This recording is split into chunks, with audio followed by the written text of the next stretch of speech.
ایک علمی مسئلہ ہے، میں اس لیے اس بھرے جلسے میں وہ بیان کر رہا ہوں کہ میں یہ چاہتا ہوں کہ اب آپ کی اپنی زبانیں بھی کھلیں، آپ لوگوں سے بات کریں، آپ علماء دین سے پوچھیں یہ چیزیں حقیقت ہیں یا نہیں، اگر ہیں تو اب تک کیوں چھپا کر رکھی گئی، کیوں ملوکیت کے اسلام ہی کا پرچار آج تک ہوتا رہا ہے۔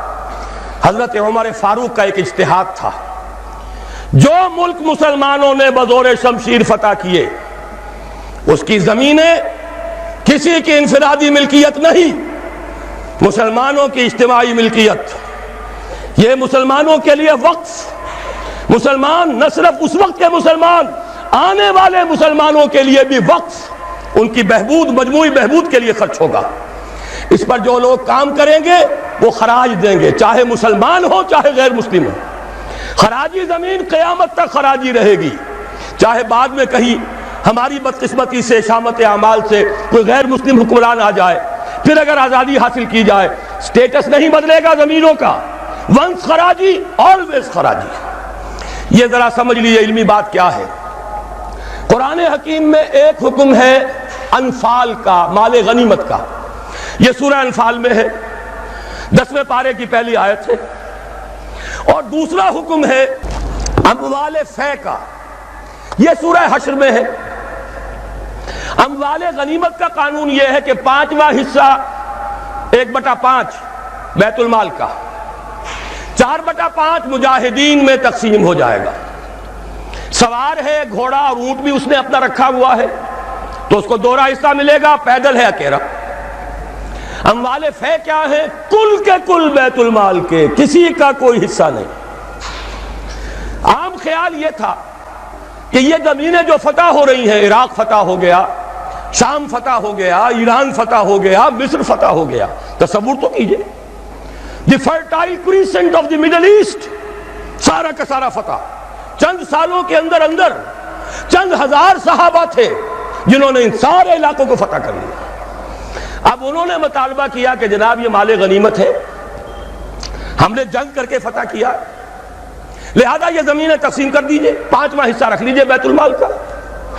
حضرت عمر نے فرمایا اگر میں نے یہ زمینیں اور یہ رقبے تمہیں تقسیم کر دیے تو بعد کے آنے والے مسلمانوں کو کیا ملے گا؟ واقعہ یہ ہے کہ تاریخ انسانی کا بدترین جاگیردارانہ نظام قائم ہو جاتا اگر حضرت عمر یہ فیصلہ نہ کرتے۔ وہ عمر فاروق کان رائہ موافقا بالکتاب والسنہ، کتاب اور وحی کے مطابق ان کی رائے، بلکہ میں کہتا ہوں وہی ان کی رائے کے مطابق نازل ہوئی۔ وہ عمر بن الخطاب جن کے بارے میں حضور نے فرمایا کہ لو کان بعدی نبی لکان عمر، میرے بعد کوئی نبی ہوتا تو عمر ہوتے، یہ ان کا اجتہاد ہے، اور یہ اجتہاد کسی مولوی کا نہیں، امیر المومنین کا ہے، جبکہ پوری ملت اسلامی ایک حکومت، ایک نظام، مذہب اور سیاست میں کوئی تفرقہ نہیں، وہی خطیب ہے مسجد نبوی کا اور وہی امیر ہے وہ حکومت کا، سربراہ ہے حکومت کا، اس کا اجماع اور خلافت راشدہ کا یہ اجماع، یہ تو گویا کہ ہمیشہ کے لیے اٹل قانون ہے۔ اس کے اوپر اس اجتہاد پر عمل کیجئے۔ زرعی زمین کی 2 قسمیں ہماری شریعت میں ہیں۔ جو مسلمان لڑے بھڑے بغیر ایمان لے آئے ان کی زمینیں ان کی ملکیت ہیں، جیسے مدینے کے مسلمان، وہ تو لڑے نہیں، انہوں نے تو خود حضور کو لے کر اور ان کو دعوت دے کر وہ مدینے تشریف لے کر آئے ہیں، لہذا ان کی زمینیں ان کی ملکیت رہی، ان سے عشر لیا گیا، یہ عشری زمینیں کہلاتی ہیں۔ جو زمینیں فتح ہوئی، جو ملک، یہ عشری نہیں خراجی ہیں، یہاں پر وہ ملکیت رہیں گی بیت المال کی، مسلمانوں کی اجتماعی ملکیت، وقف علی المسلمین۔ البتہ جو کام کرے مسلمان ہو، کاشتکار، مجوسی ہو، عیسائی ہو، وہ خراج دیں گے براہ راست بیت المال کو۔ پاکستان کا یہ سارا علاقہ مسلمانوں نے بدور شمشیر فتح کیا تھا، یہ کسی کے باپ کی جاگیر نہیں ہے۔ وہ جاگیر چاہے کبھی رنجیت سنگھ نے دی ہو، چاہے وہ انگریزوں نے دی ہو، چاہے اس سے پہلے کہ وہ سلاطین مغلیہ نے دی ہو، جن میں سے سوائے ایک اورنگزیب عالمگیر کے باقی سب کا جو رویہ تھا وہ سب کو معلوم ہے کہ کیا تھا۔ اکبر اعظم نے تو یہاں سے دین محمدی کا جنازہ نکالنے کے لیے ایڑی چوٹی کا زور لگا دیا تھا صلی اللہ علیہ وسلم، نیا دین الہی رائج کیا تھا وہ اکبر اعظم علیہ ما علیہ۔ ان کی دی ہوئی جاگیریں اور وہ مقدس ہو جائیں گی، انگریز کی دی ہوئی جاگیریں اور وہ مقدس ہو جائیں گی، رنجیت سنگھ کی دی ہوئی جاگیریں وہ مقدس ہو جائیں گی؟ معاذ اللہ، یہ تمام زمینیں بیت المال کی ہیں، وقف للمسلمین، ان سے خراج جائے گا براہ راست بیت المال میں، آدھی یا اس سے بھی زائد یا اس سے کم جو پوری پیداوار کا جائے گا وہاں، اتنا ریونیو جمع ہوگا، اتنا ریونیو جمع ہوگا کہ بہت سے لعنتی ٹیکسوں سے نجات مل جائے گی، جن میں سب سے بڑا لعنتی ٹیکس جو ہے انکم ٹیکس ہے۔ عام کاروباری آدمی یا تو ہمہ وقت کلرک رکھے، اکاؤنٹنٹ رکھے، اور پھر اسے بازار سے بھی نہیں ملتی رسید، وہ سامان لے کر آتا ہے رسید نہیں دیتے، اب وہ جاتا ہے انکم ٹیکس افسر کے سامنے بھیگی بلی بنا کھڑا ہوا ہے، جھوٹ بولے، جھوٹ حلفیہ بیان دے، رشوت دے، اکاؤنٹنٹس کو دے، انکم ٹیکس آفیسر کو دے، چھوٹ جائے گا، جان بچ جائے گی، اور اگر جھوٹ نہیں بولے گا اپنی بھی ساتھ الٹ دے۔ لہذا تقریباً سب کے سب جھوٹے ہو گئے، جھوٹے حلف دیتے ہیں۔ جب جھوٹا حلف انسان نے دے دیا ایک معاملے میں تو یوں سمجھئے کہ کارک کھل گیا بوتل کا، اب تو جھوٹ ہی ہوگا، اسی کا راج ہوگا۔ یہ سب سے بڑا ملعون ٹیکس ہے کہ جس نے ہمارے ہاں صداقت کا، دیانت کا، امانت کا جنازہ نکال دیا۔ اور یہ سب کچھ کیوں؟ اس لیے کہ جو اصل آمدنی کا ذریعہ ہے وہ تو ہم نے جاگیرداروں کو دے رکھا ہے، ان کے محل سج رہے ہیں، ان کے بڑے بڑے بنگلے ہیں، ان کے عیش ہیں۔ ہاری کو دیکھو، یہاں کے کاشتکار کو دیکھو۔ ایک صاحب نے ایک دفعہ کہا تھا، جو پہلے لاہور میں رہتے تھے پھر کچھ عرصے جا کر ایک دیہات میں مقیم ہوئے، کہنے لگے خدا کی قسم میں دیکھ کر حیران رہ گیا ہوں، پنجاب کا دیہاتی کاشتکار خود نہیں نہاتا، ہفتوں اپنی بھینس کو ضرور نہلاتا ہے، لیکن خود نہانے کا کوئی تصور نہیں، وہ حیوان سے بدتر ہو کر زندگی گزار رہا ہے۔ یہی حال ہاریوں کا ہے۔ یہی آپ جا کر دیکھیے، وہ بیچارے بھیڑیں بکریاں پالنے والے بلوچستان کا عام بلوچ، اور عیش کن کے ہیں سرداروں کے، عیش کن کے ہیں جاگیرداروں کے، زمینداروں کے۔ یہ سارا نظام ختم کر کے اور اس اجتہاد کی اصول پر یہ ساری زمینیں خراجی ہیں۔ اسی شہر لاہور کی بات کہہ رہا ہوں، ایک بہت بڑے مفتی صاحب، ان کے صاحبزادے نے مجھے بتایا کہ میرے والد صاحب کا قول یہ ہے کہ یہاں کی ساری زمینیں خراجی ہیں، عشری نہیں ہیں۔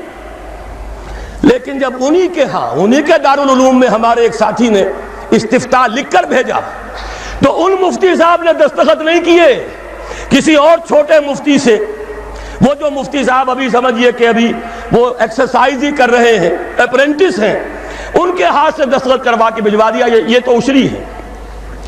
یہ حال ہمارے علماء کا ہو چکا ہے۔ کیوں ہو گیا ہے؟ یہ سارے ادارے کن سے چلتے ہیں؟ چندے کون دیتے ہیں؟ سرپرستی کون فرماتا ہے؟ وہ تو وہی لوگ ہیں۔ سرمایہ دار کا چندہ نہ ہو تو دارالعلوم نہیں چلے گا، سرمایہ دار کا چندہ نہ ہو تو یہ سارے جو بھی ٹھاٹھ بچھے ہوئے ہیں، جو بڑی بڑی مسندیں سجی ہوئی ہیں، جو بڑی بڑی جائیدادیں بن گئی ہیں، ریاستیں بن گئی ہیں، یہ کہاں سے آئیں گی؟ لہذا سچ بات کیسے کہی جائے؟ ان کے لیے ہیں مشکلات ہیں، لیکن اب ہمیں حقائق کو علی اعلان کہنا ہوگا۔ وہ جو اقبال نے کہا تھا، وہ شعر تو آپ کو سنایا جنرل صاحب نے، کس نہ باشد در جہاں محتاج کس، نقطہ شرع مبینی نس تو بس۔ اور میں آپ کو شعر سنا رہا ہوں جو حرف قل لفظ میں پوشیدہ تھی اب تک، اس دور میں شاید وہ حقیقت ہو نمودار۔